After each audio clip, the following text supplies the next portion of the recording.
$32 billion, that's the hidden tax crushing American families, and Jasmine Crockett just hurled it like a grenade at Scott Bessent inside Congress. The chamber erupted, Wall Street's golden voice stutter under fire, and millions of furious viewers felt Main Street's pain explode on live TV.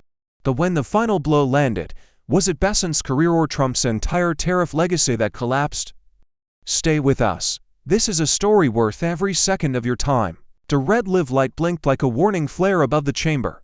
Every camera was locked in, every microphone hot, every eye fixed on the table where Jasmine Crockett leaned forward, fingers clenched, voice sharp enough to cut glass.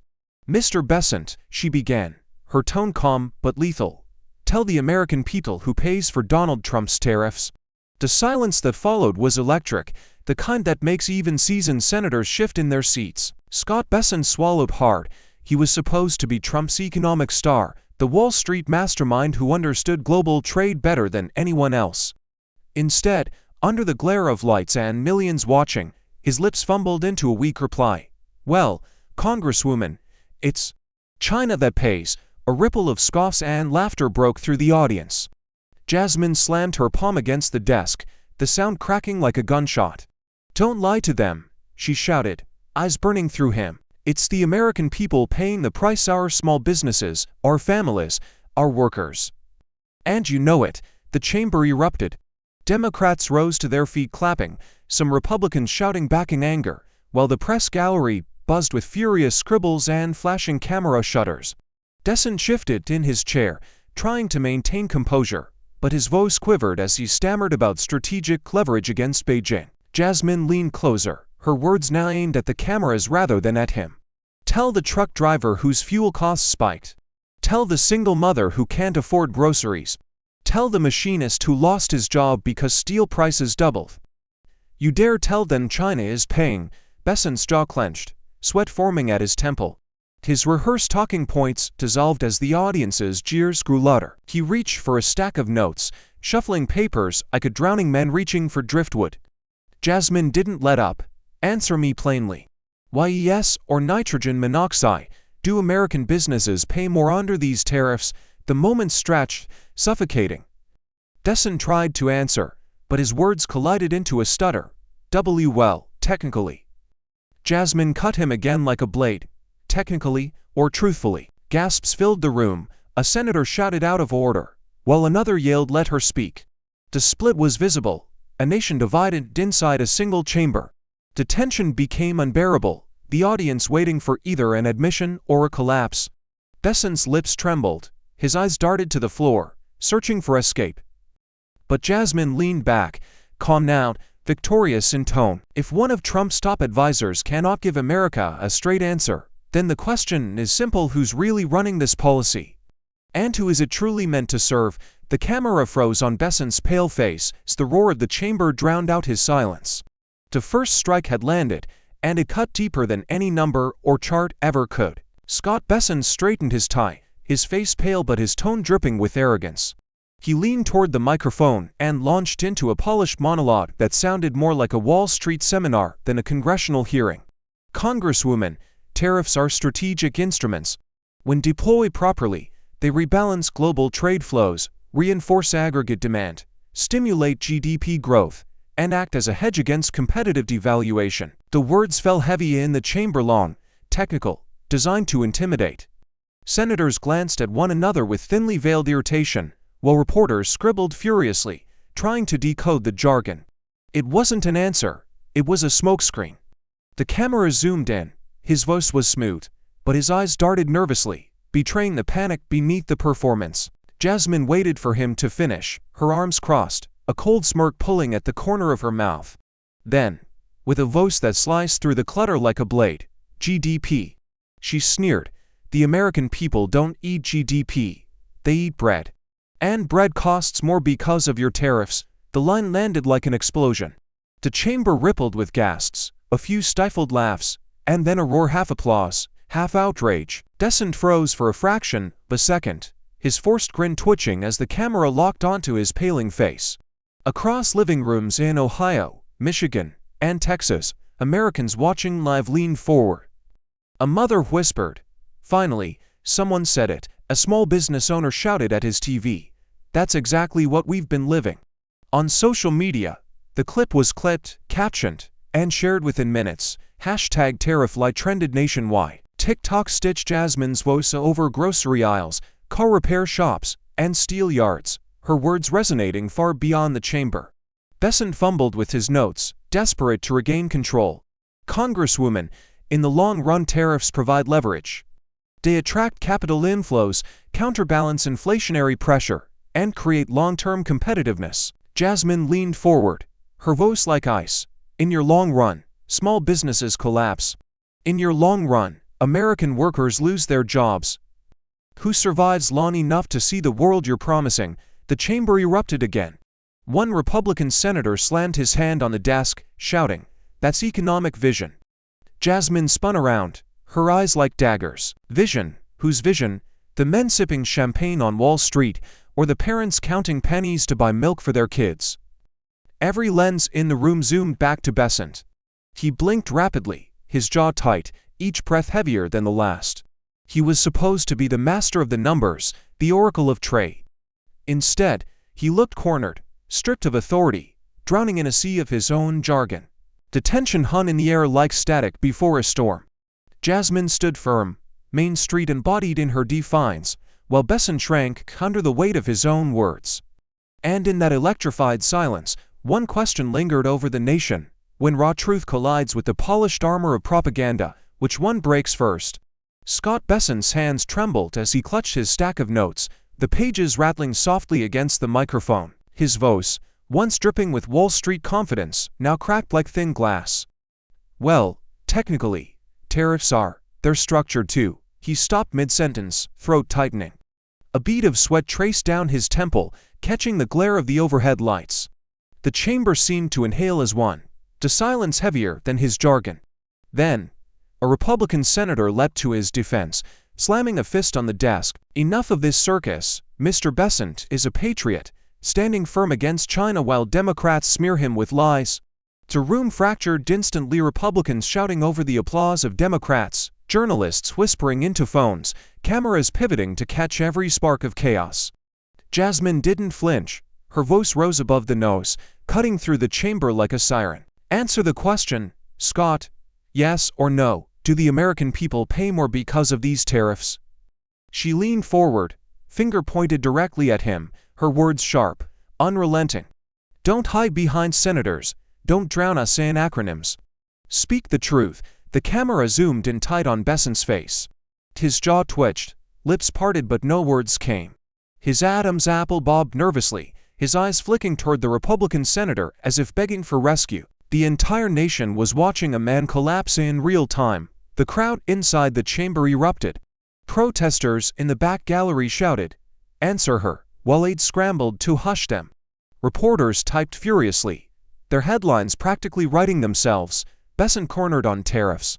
Security guards shifted uneasily near the exits as if bracing for an explosion.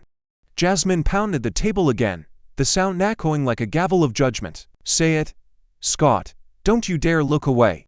Americans are bleeding under this hidden tax, and all you've given us is word games." The lens captured every bead of sweat on his forehead, every tremor in his fingers. The image would replay endlessly on cable news and go viral within minutes online. For a moment, Bessent opened his mouth as if to concede, but then shut it again, frozen in the heat of Jasmine's glare.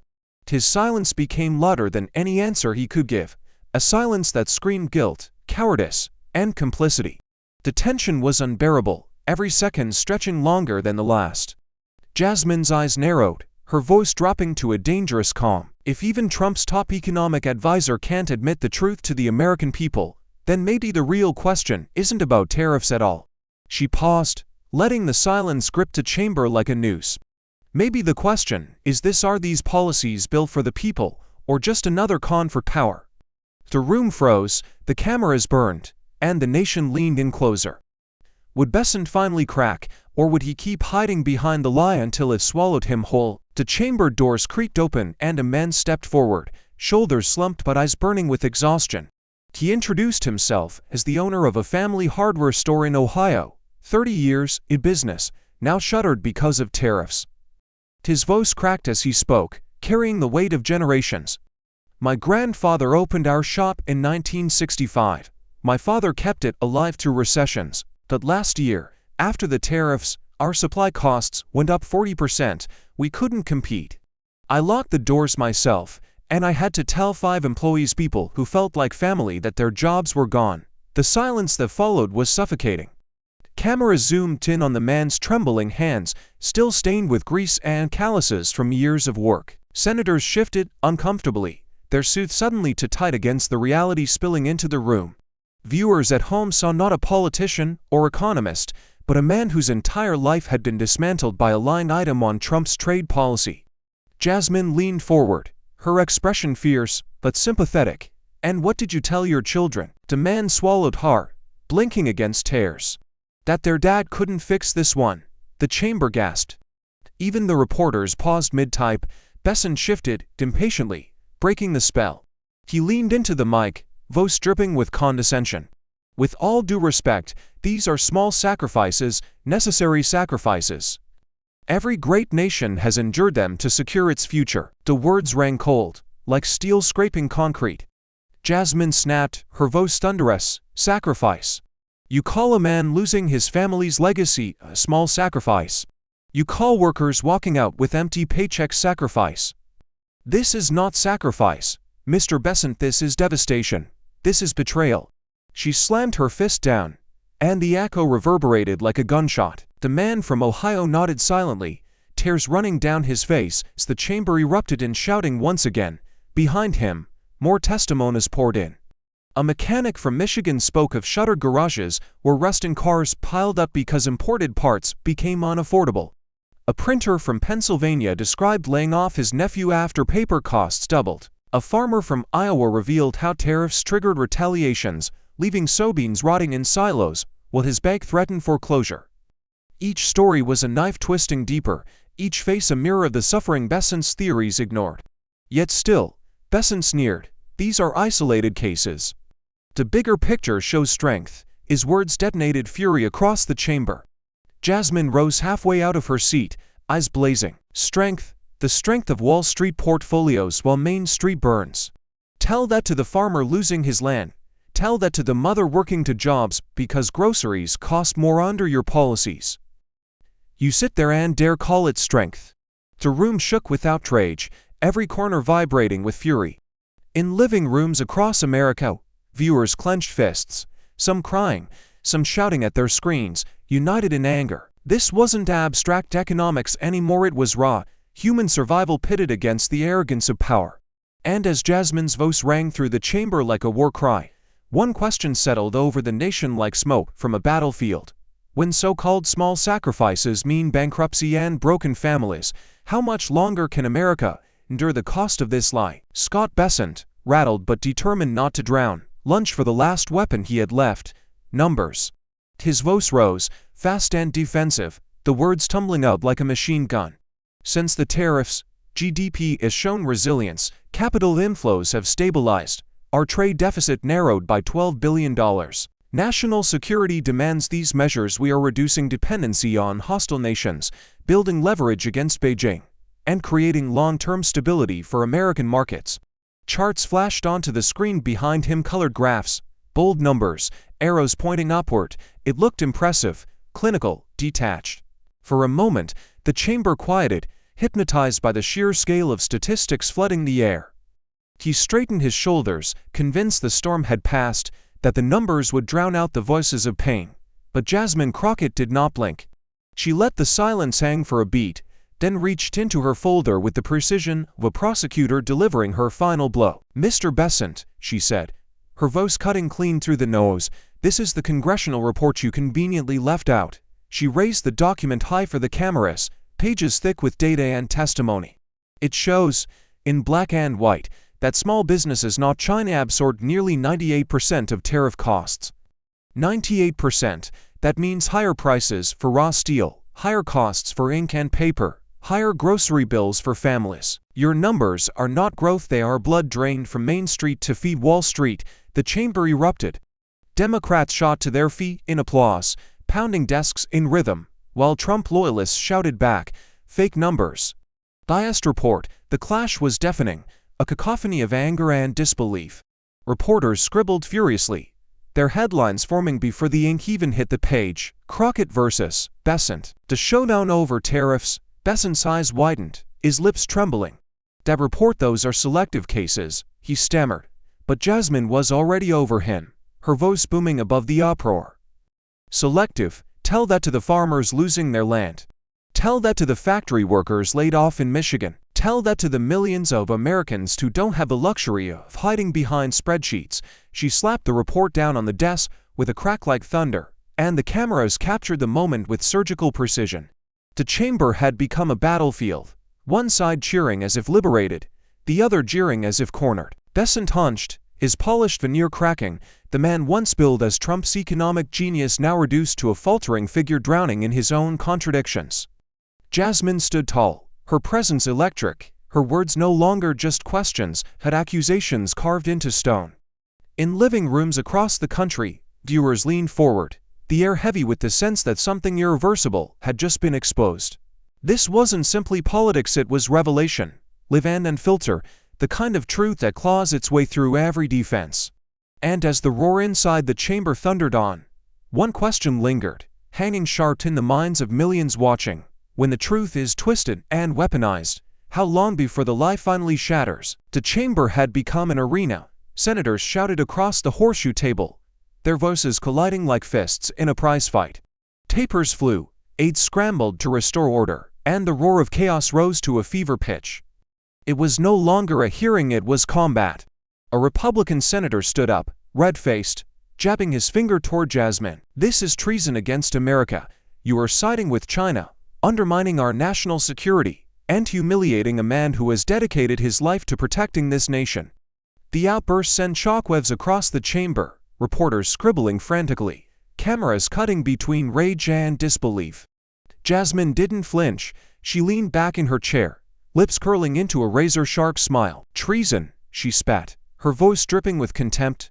"Treason is lying to your own people to protect the wallets of Wall Street while Main Street crumbles. Treason is telling families losing their homes that their pain is just a line on a balance sheet. Don't you dare lecture me about betrayal." The words detonated like dynamite. Gasps, applause, and jeers crashed into each other, the chamber vibrating with fury. Scott Bessent tried to seize the moment, leaning into his microphone, his voice trembling, "If I may clarify," but he never got the chance. A wall of boos drowned him out, Democratic senators shouting, "Let her speak," while Republican allies barked, "Order, order." His words dissolved in the storm, his presence shrinking by the second. The chairman's gavel pounded, but it was useless against the riot of voices. Protesters in the gallery began chanting, "Tell the truth, tell the truth." Security rushed to hush them, but the chants only grew louder, echoing off the chamber walls. The hearing had slipped out of control, and everyone knew it. Jasmine seized the chaos like a weapon.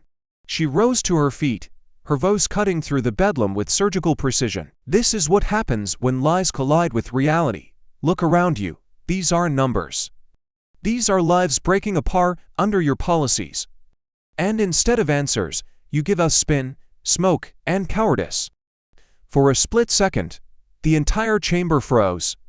Bessent's face glistened with sweat, his eyes flicking helplessly between allies who could no longer shield him. Senators on both sides were no longer debating policy, they were battling for narrative, for survival in front of millions watching live.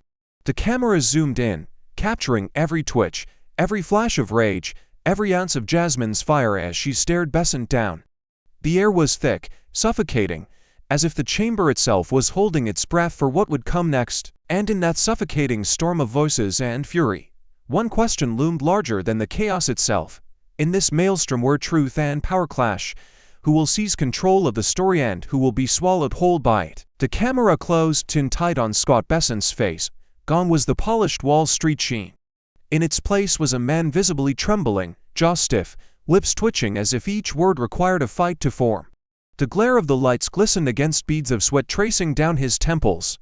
His fingers tapped nervously on the desk, betraying the collapse he could no longer conceal. Jasmine Crockett leaned forward, her eyes never leaving him, and the silence grew thick until she spoke not with fury, but with a deliberate calm that cut deeper than any outburst.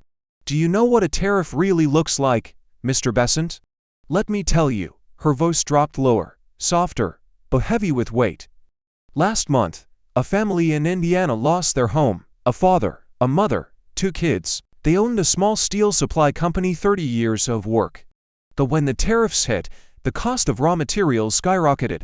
Their contracts collapsed, their credit vanished, and the bank repossessed their house. Do you know what they told me?"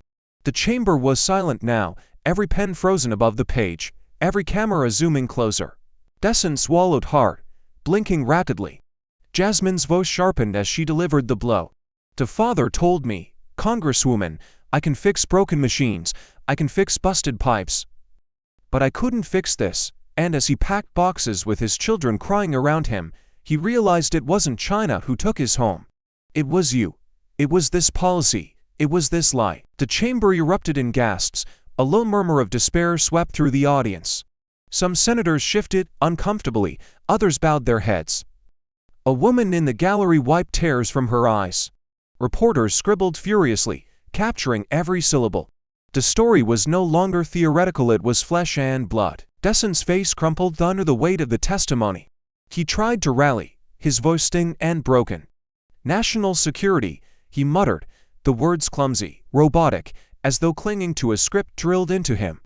"National security, tariffs are necessary for national security," but the phrase landed hollow, lifeless, echoing against the chamber walls like a broken record. Jasmine seized the weakness.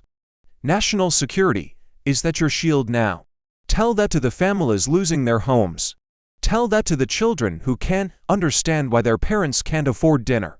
You hide behind those 2 words like they're armor, but today, the cracks are showing. And the world is watching." Her words thundered across the room, drowning the feeble repetition of Bessent's excuse. The cameras captured it, all the sweat glistening, the twitching hands, the shrinking figure of a man once billed as Trump's economic oracle now stripped bare. The chamber felt the shift.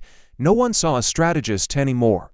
They saw a fraud cornered by truth. And as the silence pressed down heavier than any gavel, one thought echoed in every mind, a question that cut deeper than statistics or slogans. Can the hollow incantation of national security save a man when the human cost is this undeniable, or will it be the very weight that buries him? Scott Bessent snapped. The tremor in his hands hardened into fists as he leaned forward, his voice suddenly louder, sharper, desperate to reclaim ground. "This isn't about truth, Congresswoman," he barked. "This is about you. You want to be a star. You thrive on the cameras, on the sound bites. You don't understand economics, you understand theater. You're not here to fix policy, you're here to boost your profile." His words cracked like a whip, filled with venom, the mask of technocrat giving way to raw anger. Gasps erupted across the chamber, reporters jerked their heads up, fingers racing across keyboards. Senators froze in disbelief at the naked attack. Bessent doubled down, spitting his words like poison. "You're nothing more than a politician addicted to attention. A headline chaser. While serious men build strategy, you grandstand. That's why you will never matter outside these walls." Jasmine didn't blink. She rose slowly from her seat, her presence towering over him even without the gavel in her hand. The room held its breath as she leaned into her mic, her voice low but electric, each syllable slicing with surgical precision. The chamber exploded. Applause thundered from the Democratic side. Shouts of order rang from Republicans, but Jasmine's voice cut through it all. She leaned closer, eyes blazing. "Don't you dare reduce this to theater. This is not performance, this is survival. You sit there behind Wall Street jargon, insulated by wealth, while the people you claim to serve are crushed beneath your so-called strategy. If you think my fight is for headlines, you are already more delusional than the numbers you twist." Bessent's face flushed crimson, veins visible on his temple. He shot back, shouting over the chaos, "You don't have the expertise. You don't have the discipline to understand global markets. This is why Democrats ruin economies, they let emotions dictate policy." His words rang shrill, cracking under their own rage. Jasmine's laughter pierced the nose, a sharp, mocking laugh that silenced even her allies for a beat. "Emotion? You think compassion is weakness? You think defending families from bankruptcy is incompetence? The only thing Democrats ruin, Mr. Bessent, is the fantasy that men like you can hide behind data while America bleeds. You're not an economist tonight, you're a coward cornered by truth. The clash became a storm of voices, senators shouting over each other, the gallery erupting in chants, cameras zooming tighter, closer, hungrier for the next blow. Every second pulled the nation deeper into the spectacle, every insult feeding the frenzy. And as Bessent's fury collided with Jasmine's unrelenting fire, the question burned hotter than the lights above them. When the insults climb higher and the stakes grow heavier, who will break first, the architect of the lie, or the warrior tearing it down? The chamber trembled with voices colliding like thunder, and then it came raw, unfiltered, impossible to ignore.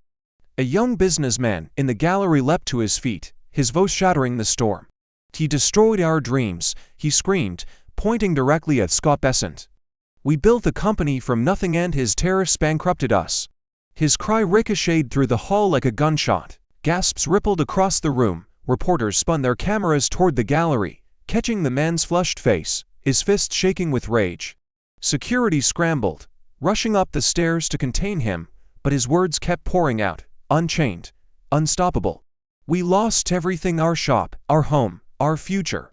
And this man sits here, defending lies while families like mine are ruined." The chamber erupted into pandemonium. Democrats pounded the tables in furious agreement. Republicans shouted for order. The gallery bowled with angry voices. Protesters picked up the chant, "He destroyed us. He destroyed us," until the walls themselves seemed to quake. Security officers pushed through, but the energy was uncontrollable, raw and electric, carried left to millions of screens across America. Scott Bessent's mask cracked completely. His head lowered, his shoulders hunched forward as if the weight of the accusations pressed physically upon him.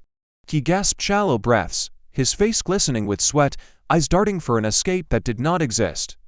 The Wall Street titan, once untouchable, looked suddenly small, cornered prey in a cage of his own making. Jasmine Crockett didn't waste the moment. She stood tall, her voice booming above the chaos, a voice of steel and fire. "Do you hear them, Mr. Bessent? Do you hear the people whose lives you dismissed as sacrifice? They are not statistics, they are not collateral. They are Americans' families, workers, dreamers. And they are telling you the truth you cannot say." Her words cut like a blade through the chamber, slicing past the gavel's futile pounding. Bessent tried to raise his head, his lips quivering, but the chants drowned him out. Truth, truth, truth. The camera zoomed close, capturing his shaking hands clutching the desk, his chest heaving with uneven breaths. For a moment, it seemed he might faint right there, collapsing under the crushing weight of fury and shame. The spectacle consumed the room. Senators argued violently, aides shouted into phones, social media detonated with clips before the hearing had even ended. The nation wasn't just watching policy, they were watching a man unravel, live, in front of the entire world. And as Bessent bent lower, gasping, his eyes hollow and desperate, one thought echoed across the chamber and into every living room. When truth strikes with this force, stripping away every defense, is there anywhere left for the guilty to run, or does the lie finally collapse under its own weight? The chants were still echoing when Jasmine Crockett reached slowly into her folder. The motion alone silenced parts of the chamber, as if everyone sensed something was about to detonate. With deliberate precision, she held up a small silver USB drive between her fingers, the overhead lights catching its glint. Her voice dropped, calm but lethal. "This," she said, "is the truth you've been hiding." A ripple of shock moved through the chamber. Bessent's head snapped up, color draining from his face. That's not admissible," he stammered, but Jasmine was already moving.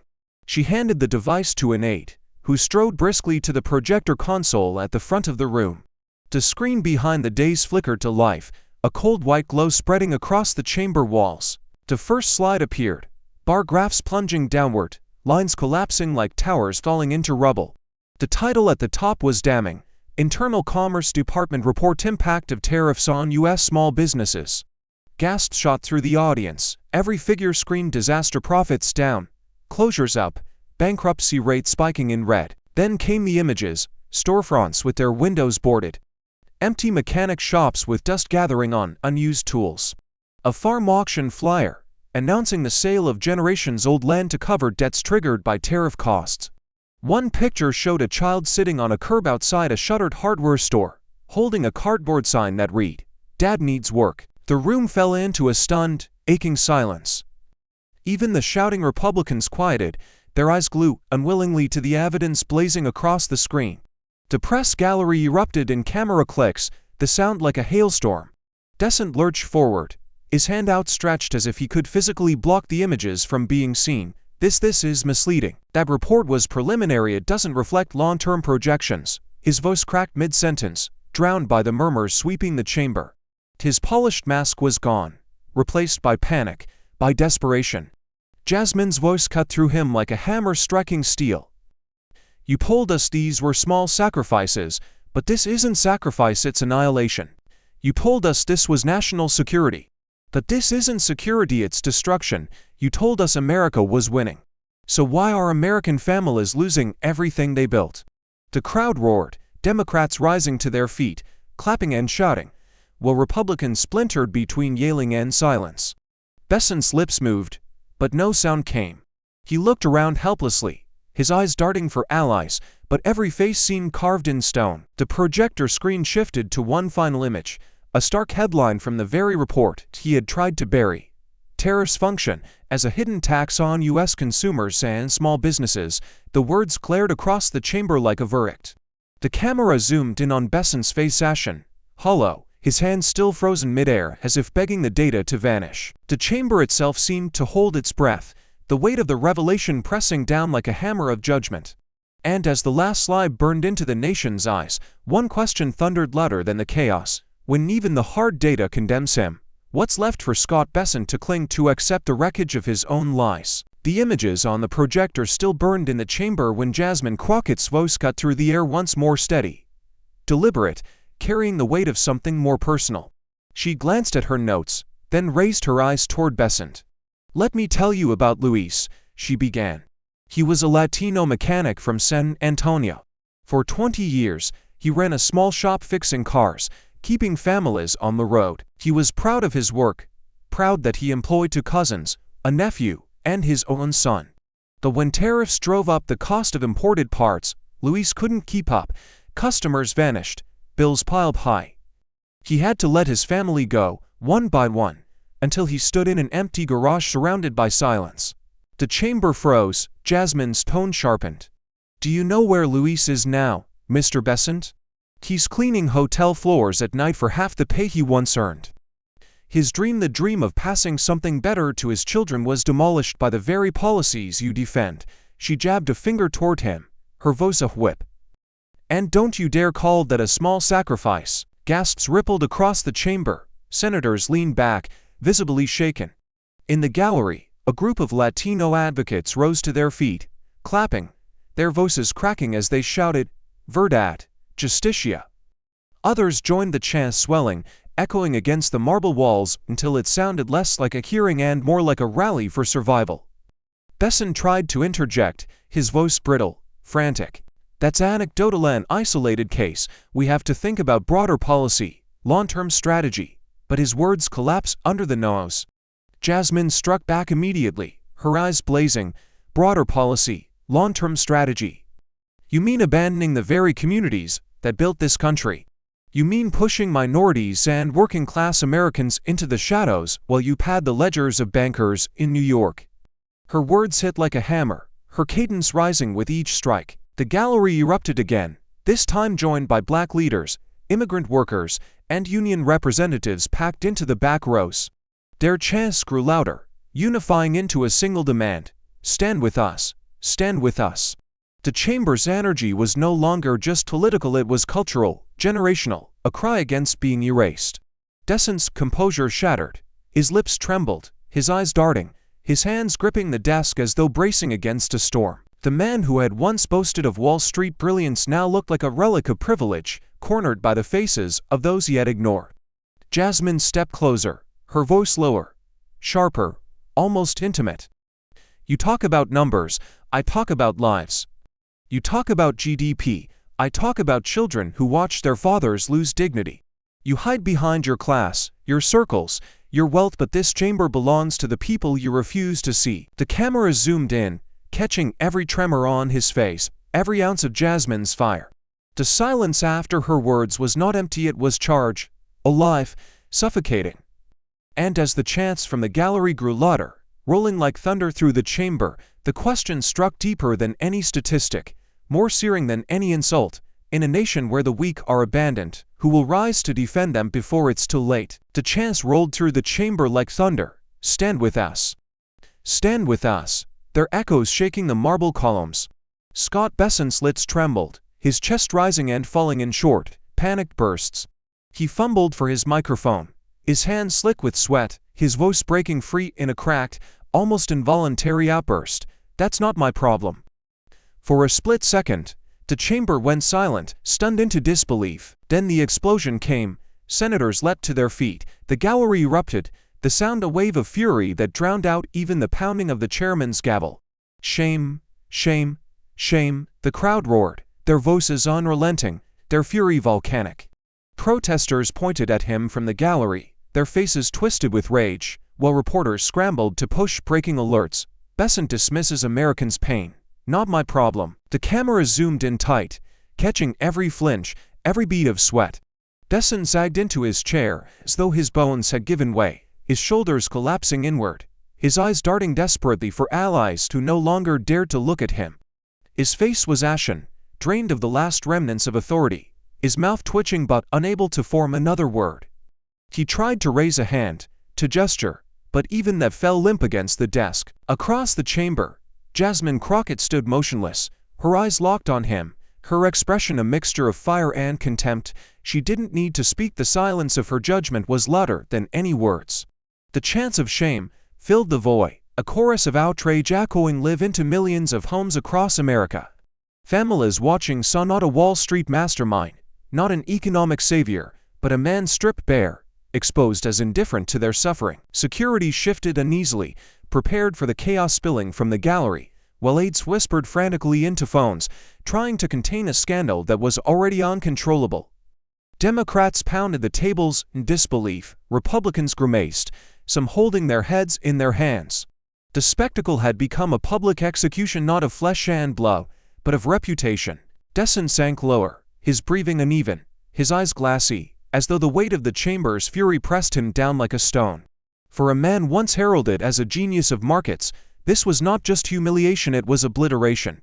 The collapse was complete, and the cameras captured every agonizing second.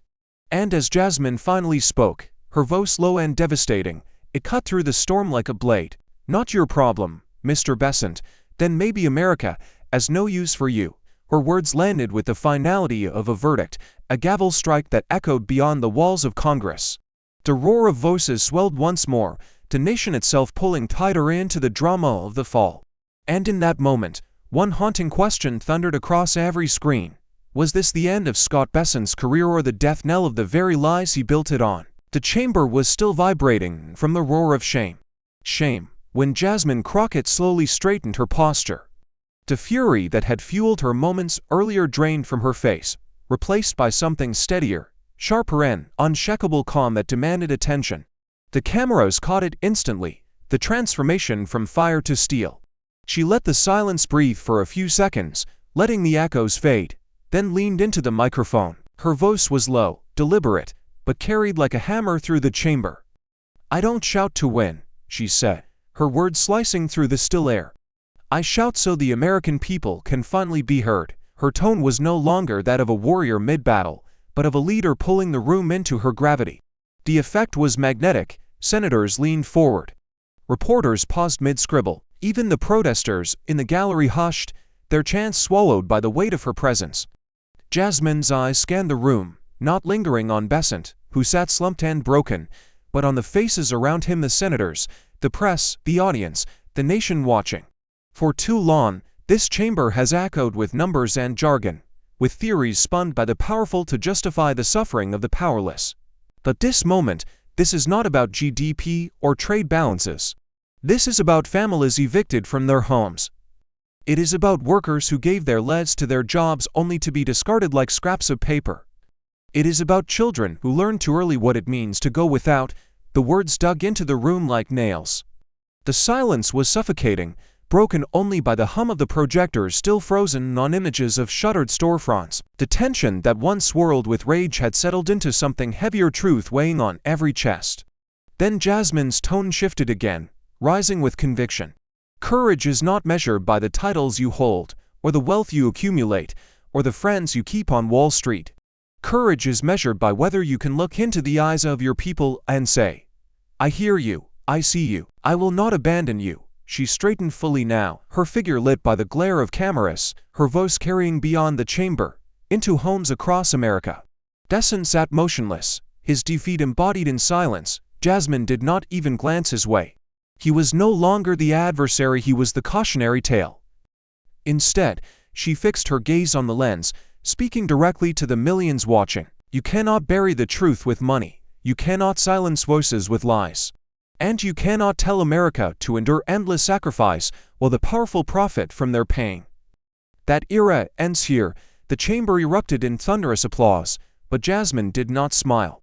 Her expression remained carved in steel, her words still vibrating in the silence between claps. And as the camera closed in on her unwavering stare, a question crackled through the air like electricity, reaching every living room across the country. When a black woman dares to challenge the empire of wealth and power, who is it that truly trembles, the people or the mighty themselves? The thunder of applause still rolled through the chamber when Jasmine lifted her hand gently, calling for silence. The room obeyed. She took a breath, steadied herself, and let her voice soften not with weakness, but with the raw intimacy of memory. "I didn't grow up with power," she began, her tone carrying the tremor of truth. "I grew up in a neighborhood where every dollar mattered, where my mother stretched food so that 3 children could eat, where I watched my father come home with calloused hands and shoulders bent under the weight of a system that never once bent for him." Her words cracked open a window into her past, painting pictures sharper than any chart or statistic. The chamber fell utterly still, even the cameras seemed to lean closer, hungry for every syllable. "I remember being a little girl, standing in line with my mother at the grocery store. She held her breath every time the cashier rang up an item, praying the food stamps would be enough. I remember the landlord who raised our rent because he knew families like ours had nowhere else to go. And I remember sitting in classrooms where teachers didn't expect much from me because of the color of my skin, because of the zip code I was born into, because this country had already decided who would succeed and who would fail." A rustle moved through the gallery. People shifted, their eyes glistening. A woman in the back dabbed her cheeks with a tissue. A man in a suit clasped his hands together, fighting to keep his composure. Jasmine pressed on, her voice steady but now carrying the weight of millions. "So when I hear Mr. Bessent call the suffering of our people a small sacrifice, I don't just hear arrogance, I hear every landlord who preyed on working families. I hear every boss who cut hours, cut profits. I hear every politician who told us to wait, to be patient, while our children went hungry, and I say no more." The room shook again, not from shouting, but from the swell of emotion that words alone had ignited. Some lawmakers bowed their heads, ashamed. Others stared at Jasmine as if seeing her for the first time not as a politician, but as the embodiment of the lives they had ignored. She leaned closer to the microphone, her voice now rising with conviction. "Tariffs are not numbers on a page. They are eviction notices, they are closed schools, they are empty dinner tables, and make no mistake, they fall hardest on those who already live on the edge. The poor, the working class, the immigrants, the communities of color. That is not economic policy. That is systemic cruelty dressed up in patriotic language." For a heartbeat, the silence that followed was suffocating, a silence thick with reckoning. Then the first sob broke at someone in the gallery, unable to hold it back. Soon others joined, not with no's, but with tears, nods, hands pressed over hearts. Jasmine did not flinch. She let the silence stretch, then delivered the final blow, her words resonating like a verdict.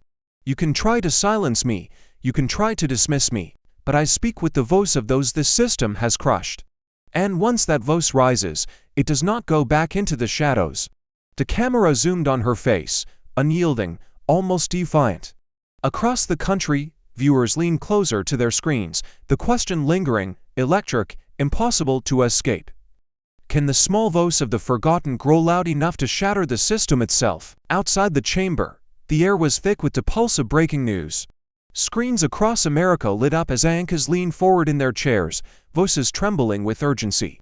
CNN called it the moment a congresswoman became a movement. MSNBC branded it a seismic reckoning inside the Capitol. Even Fox News, usually hostile, flashed a headline that could not be spun away. Bessent silent on the hot seat. Clips of Jasmine's speech looped endlessly, her hands striking the desk, her voice shaking with fury, her face lit with fire. The image became a meme within minutes, a woman standing alone against a wall of suits, refusing to bend. Social media erupted. Hashtags trended worldwide. Hashtag Crockett defies. Hashtag Voice for the voiceless. Hashtag Bessent collapse. Commentators poured gasoline on the flames. One analyst on NBC whispered almost reverently, "She didn't just dismantle his argument, she exposed an entire system." Another snarled on Fox, "This was not a hearing, it was a show trial staged by radicals." But even the critics could not deny the spectacle. Jasmine had stepped out of the role of politician and into something larger, something untouchable. Meanwhile, Bessent's name became synonymous with failure. Photos of him slumped in his chair, sweat gleaming under the lights, circulated with brutal captions, "The face of defeat, Wall Street's pawn, the quiet traitor." He had walked into the chamber as Trump's chosen shield. He walked out branded as a man who cracked under the weight of truth. Inside the Democratic caucus, champagne corks were popping. Members clasped Jasmine's shoulders, whispering, "You just made history." Yet even as victory songs rose, there was unease.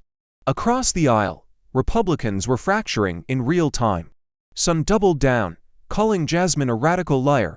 Others broke ranks, shifting uncomfortably in interviews, unwilling to defend Bessent's silence. The chamber that once roared in unison now groaned under the strain of division. In living rooms across America, ordinary people saw something they hadn't in years, a crack in the armor of power. A single woman's voice rising above the machinery of wealth, exposing it not with spreadsheets, but with stories that mirrored their own. A mechanic in Detroit, a farmer in Iowa, a mother in Texas, each saw themselves in Jasmine's words. Each felt, for one burning moment, that someone inside those marble halls was finally speaking for them. The camera feeds cut between Bessent's hollow stare and Jasmine's unyielding glare. Two faces locked in history's contrast, the collapse of entitlement against the defiance of truth. By nightfall, one phrase dominated the headlines, the symbol of defiance, not just Jasmine Crockett, not just one woman in one chamber, but a spark, Ryan defiant, that threatened to ignite a fire far beyond the walls of Washington. And as the world watched, breath caught in their throats, one question pulsed louder than any headline, echoing in streets, in homes, in hearts. Was this just a spark or the beginning of a revolution that could consume everything in its path? The battle didn't end when the gavel struck, it only exploded onto a bigger stage. Within hours, every network seized the footage and carved it to fit their own narrative. Fox News scrambled into defense mode, plastering Bessent's face on screen with the chyron. Patriot under fire, their anchors thundered about a smear campaign, insisting Jasmine was performing for cameras, not for the country. They replayed clips of her slamming the desk, stripping them of context to paint her as unhinged. CNN, in contrast, blasted their primetime with a highlight reel titled, "The Moment Silence Spoke Louder Than Lies." The clip showed Jasmine's words cut against Bessent's silence, zooming on his downcast eyes, the sweat trickling down his temple, the deafening pause where no defense came. Pundits leaned forward, almost giddy, declaring, "This is the clip our grandchildren will study in history books." But it wasn't just cable news. Twitter, TikTok, and Facebook ignited like dry grass in a lightning storm. Edits of the confrontation spread faster than wildfire. One viral TikTok spliced Jasmine's furious line, "Hycenage, Kolasi Kwak GGIH," over images of shuttered shops and foreclosure signs, hitting 30 million views a single night. On X, hashtags climbed the charts like missiles, hashtag Tariff lie, hashtag Crockett warrior, hashtag Bessent collapse. The chamber had erupted only hours earlier, yet the digital battlefield was already drenched in fire. Clips of Bessent sitting silent under questioning became instant memes. One had his face photoshopped onto a sinking ship, caption, "SS Wall Street." Another simply looped his lips trembling, overlaid with the words, "National Security." His silence wasn't just replayed, it was weaponized. For Jasmine, the amplification was electric. Overnight she transformed from a congresswoman on the rise to a national figure, her defiance broadcast on every phone, every feed, every living room. Supporters flooded her with messages, calling her our fighter, our warrior, yet behind the viral firestorm, there lurked a darker current. Right-wing blogs churned out conspiracy theories, painting her as a bought puppet, whispering threats that spread as quickly as cheers. The storm had broken, facts and spin now collided in real time, each second reshaping the battlefield. The question was no longer whether Jasmine had struck a blow but whether the digital echo of that moment would crown her as a hero or crush her beneath the weight of a machine built to twist the truth. In an age where one clip can topple a career, what would prove stronger, the truth itself, or the lies designed to bury it? While pundits shouted over each other in Washington, cameras began fanning out across America's small towns. What they found was not just commentary, it was testimony. In a cramped print shop in Pennsylvania, the owner stood beside idle machines coated with dust. His voice cracked as he told the reporter, "When Jasmine said this isn't sacrifice, it's survival, it was like she was here in this room, looking at my books. I've laid off 3 workers this year, 3 families gone. She was the only one in that chamber who spoke our truth." 1,000 miles away in Iowa, a farmer leaned on his broken fence post, the cornstalks behind him stunted and yellowed. "The tariffs weren't numbers on a page," he said, his eyes squinting into the sun. "They were rot in my fields, dead in my mailbox." When Jasmine told Bessent he was gambling with our lives, I felt someone finally said it plain. She's fighting for us, not for Wall Street. In Ohio, a mechanic with grease still fresh on his hands lifted his gaze from an empty garage. "I fix trucks for families to haul America's goods. But when tariffs doubled the price of parts, they stopped coming. Some days I sit here with no work at all." When Jasmine raised her voice, it wasn't anger, it was my anger, our anger. She carried it for all of us. These weren't polished talking points, they were raw confessions spilling from worn faces and calloused hands. Suddenly, the sterile numbers Bessent had recited inside the Capitol dissolved into the blood and bone of Main Street America. Every interview cut through the fog, each voice another nail in the coffin of his credibility. And with each broadcast, Jasmine's image grew not as a politician chasing clout, but as a warrior carrying the voices no one else had bothered to hear. Crowds began to gather outside shuttered shops, holding up handwritten signs, "Jasmine speaks for us." Clips of the interview spread online, colliding with the memes of Bessent's silence. The contrast was damning, a billionaire in Washington stammering about national security versus workers across the country crying out that they could no longer feed their families. The tide had shifted. No longer was it just a battle inside the chamber, it was a chorus rising from every street, every farm, every empty workshop. And as their voices swelled, one haunting question hung over the nation like a drumbeat. When the people themselves choose a side, can politics dare to ignore them, or will it be forced to bow? The Capitol corridors buzzed like a beehive under attack. Republican leadership rushed into backroom meetings, their faces pale as the viral clips racked up tens of millions of views. Fox News had tried to spin the moment, branding Jasmine as a radical leftist showboat, but the footage of Bessent sitting frozen, jaw slack, refused to be buried. Every repost, every meme, every late-night monologue widened the crack in their armor. Whispers turned into open mutters. "This isn't about Crockett," one senior senator hissed behind closed doors, his voice caught on a hot mic. "It's about Bessent. He humiliated us in front of the entire country." The words leaked within hours, bouncing through political newsletters and Twitter feeds, confirming what the public already sensed: fractures inside the Republican wall. Some tried doubling down, calling Jasmine a danger to the Republic, accusing her of weaponizing emotion over policy. Yet in hushed tones, others admitted what no one dared say on camera: Bessent had failed. His charts and sound bites had collapsed under the weight of lived reality, and worse, he had made them look weak. The tension spread through committee rooms and strategy dinners like wildfire. One congressman snapped at a reporter, "Don't ask me about Crockett. Ask me why Bessent was even put in that seat." Another, usually a staunch loyalist, confessed anonymously, "If we keep defending him, we sink with him." Suddenly, the carefully choreographed image of unity cracked, revealing fault lines too deep to paper over. Meanwhile, Democrats smelled blood. They replayed Jasmine's speech on loop, each replay another hammer blow against their opponents.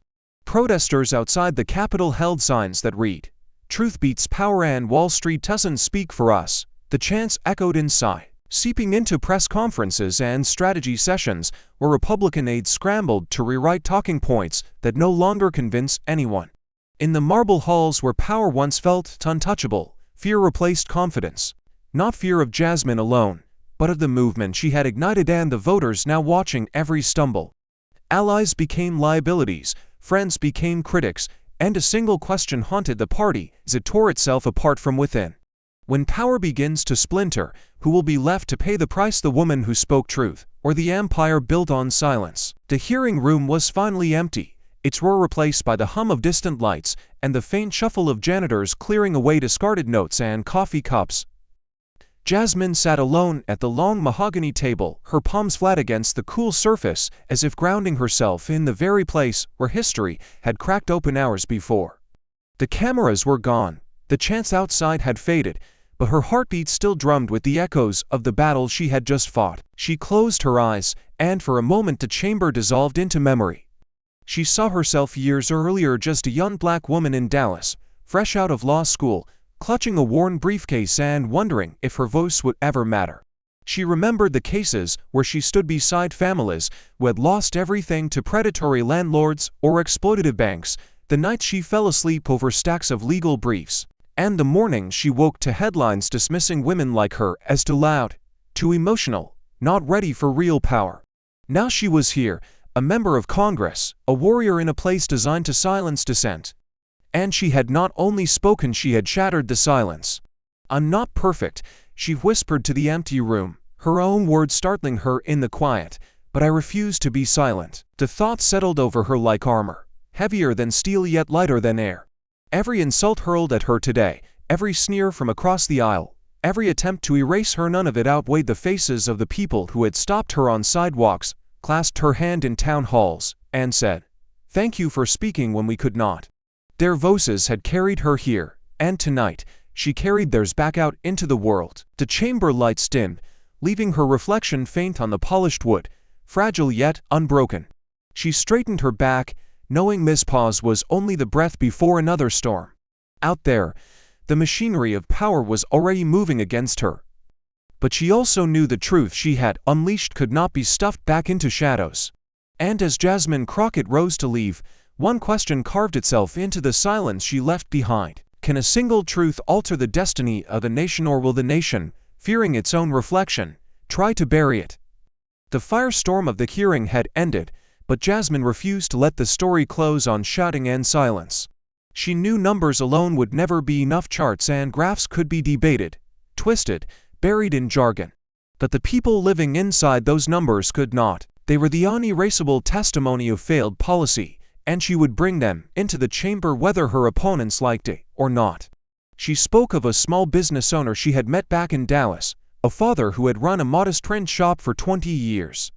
The tariffs that Bessent had defended so ferociously had gutted his suppliers, doubled his costs, and within months forced him to lock the doors on the only livelihood he knew. Jasmine's voice dropped lower as she painted the picture: an empty storefront, its neon sign flickering weakly above boarded glass, the silence inside broken only by the echo of machines that would never run again. The screen behind her shifted to images collected from local news, a family kitchen stripped to bare shelves, a dinner table with nothing but bread and beans, children whispering to each other as their parents argue over bills in the next room. Jasmine did not dramatize, she did not need to. The weight of ordinary despair spoke louder than any speech. Faces of children, eyes wide with fear of a future already stolen from them, filled the chamber and pressed against the walls until even seasoned senators shifted uncomfortably in their seats. "This is what your national security looks like," Jasmine said, her tone cold enough to cut. Families on the brink, dreams dissolved into foreclosure notices, children forced to carry burdens they cannot name. "And you tell me this is strength?" Cameras zoomed in on Bessent. His lips pressed together, his hands twitching against the desk, but no words came. For the first time, it wasn't Jasmine who was shouting. It was the silence of millions of families echoing through her voice. The gallery erupted: gasps, mutters, even a sob from someone in the back. What began as politics had shifted into something raw, deeper, impossible to dismiss. The story was no longer about tariffs, it was about survival. And Jasmine, standing in the center of that storm, let the silence hang for a beat too long, forcing everyone, Democrat, Republican, journalist, aide, to sit with the unbearable truth. Then she leaned forward, her eyes sharp as glass, and delivered the question that would hang over every replay, every headline, every sleepless night to come. Will we allow these losses to fade into statistics or admit that behind every number lies a family America chose to abandon? The chamber was still vibrating from the weight of Jasmine's last words when she leaned forward, eyes locked not on Bessent, not on the senators, but straight into the camera lens. Her voice carried the steadiness of someone who knew this moment would echo far beyond the marble walls. Tariffs are hidden taxes, she declared, each syllable landing like a hammer. They don't come from a line on your paycheck or a bill in your mailbox. They bleed into your groceries, your gas, your rent. They strangle the small shop down the street, they take food off your children's plates. And every time men like Scott Bessent call it policy, what they really mean is profit for the few, pain for the many. Her words were not just argument, they were indictment. Jasmine paused, letting the camera drink in the fire in her eyes, then pressed on. If we don't stand up, who will stand for us? If we don't fight back, who will fight for our children? This is the hour when the American people reclaim justice, not tomorrow, not in theory, but here, now, in this chamber where lies have lived too long. The silence cracked, applause erupted, first in scattered bursts, then like a wave crashing over the room. From the gallery to the press rows, the energy surged until the hearing room trembled with voices and hands pounding in defiance. The sound swelled into something larger than politics, larger than partisanship. It was the sound of a nation daring to believe it could demand more.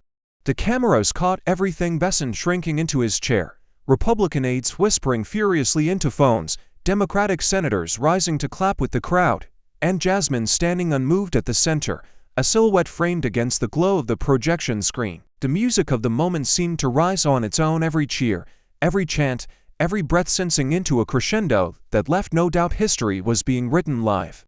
Jasmine did not smile, did not bask in triumph. Instead, she raised her hand gently, calling for quiet, and ended with the line that would etch itself into headlines across the nation. Justice only lives when truth is spoken and when the people refuse to be silent. And then, turning once more to the camera, she left the question hanging not for senators, but for the millions watching at home. What do you think? Should Congress hold advisors like Scott Bessent accountable, or is this just another performance in America's oldest theater? Tell us, because your voice is the one they fear most. In the end, Jasmine's stand against power reminds us that truth is not just a weapon for politicians, it's a shield for ordinary people. Every hidden tax, every policy masked as strategy, touches real lives, real families, real dreams.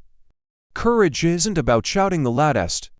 It's about refusing to stay silent when silence means surrender. If one voice in a chamber can shake the foundations of power, imagine what millions united could do. So I ask you, when injustice creeps into your life, will you stay silent, or will you speak out for what matters most?